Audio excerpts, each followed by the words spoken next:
Welcome to Real Estate in the Lowcountry. With me today is Sheri Nixon, and she is, of course, with Keller Williams Luxury. Good to see you again, Sheri. Great to be here. So we're going to talk about timing today on both sides of the coin. We're going to talk about timing for selling and timing for buying, but we're going to start with selling. Let's talk a little bit about, people like to try and time the markets. Mm-hmm. Should I go in the spring? Should I go in the fall? Should I wait until summer? Right. But tell us about timing here on Hilton Head. So Hilton Head, Bluffton, everyone does say you ought to list in the spring is what I think the people that come here from the north, that's sort of that mentality. And I think too, because they've got maybe their swimming pools are covered, right, and they don't have the flowers out. They don't have, nothing's green. So It's different here. We don't have snow that has to melt, and we have trees, our live oaks, the one leaf pushes off the other leaf. So they're never always green. Yeah, always green. And then two, we have camellias that come out in the winter. So beautiful. I know. And then you have azaleas in the spring. Right. We have, so many different flora, fauna, all of that. And so it's always beautiful here. So that, at least that's not a reason to wait. Right, and we don't get those gray, crusty snow things, and that's why everybody wants to move here. Yes, so that's why everyone wants to move here. I mean, we have that, and two, we don't have a season as much where someone says, I've got to get there before the kids are in school, because we have a lot of people that are moving here to retire too. Right. So it's not as if we're not going to catch them. And two, inventory is so low. Yeah. I mean, it's like anytime you put it on, it's going to be great. So there's not really a season here, and that sort of to bust that myth. Yeah. At least here. Yeah, I think that's important. Mm-hmm. Very important point. So let's now flip it to buyers. And some people are saying maybe I should wait a little bit. Maybe there's going to be more inventory. Maybe the prices are going to go down. Maybe. Right. What do you say to them?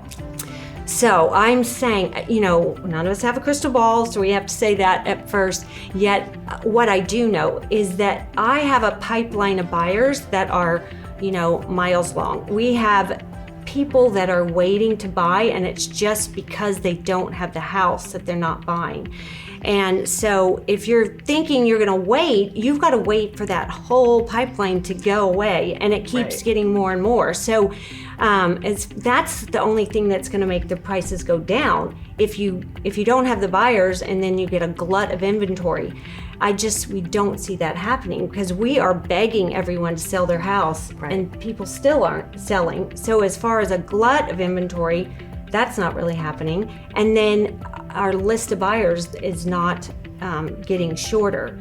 And so really, someone that just thinks they're going to wait a little while and wait it out, I just don't know. I mean, we are at a good trend mark here with our pricing, and compared to other areas that are luxury resort areas.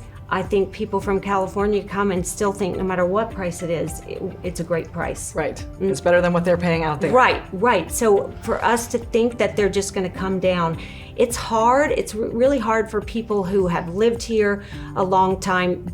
It's hard for them to think of turning around and buying again. Right. Because those prices are so much higher than they're used to. And that's why they're not selling, because they can't find something to move up to. Right. And then two, it's someone who's been sitting on the fence for a long time, and they just see it going up and up, it's harder for them. So those people have stepped back, but there's still a long line of other people that are just looking at Hilton Head compared to other places and are just loving it. Right. So we never are running out of buyers at this time that I can see. Yeah, I don't see it either. Based on driving around and seeing all the cars and all the people in the grocery store, they're just not leaving. We're not having the same, the down season. The down season didn't really exist here. Exactly. So that is the thing. I mean, it's hard when you have people that are priced out of the market, and I can understand that they want to wait. I don't know. I think to me, if I had the money, I would jump in now and do that. Yeah, and we have just a few seconds left, but Yeah. just to real quickly touch on interest rates as well, because Right. that is another factor. They could be going up. If you wait, Right, they might be right, higher. and that's the thing. You can wait, and then the price of the home may have gone down the tiniest bit, but the interest rate's going up. It's going to be a wash. Right. So you might as well, if you find one, get it. And I would love to help anybody that's looking, because it takes a little while. You have to have some patience, and we'll find a delayed listing or something to get you in. So basically the point today is timing is right for both sellers and buyers. Yes, so timing make is sure you're right. getting a hold of Sheri if you want to do either of those two things. And thank you for being here, Sheri. It's Yes, always good thanks. to see you.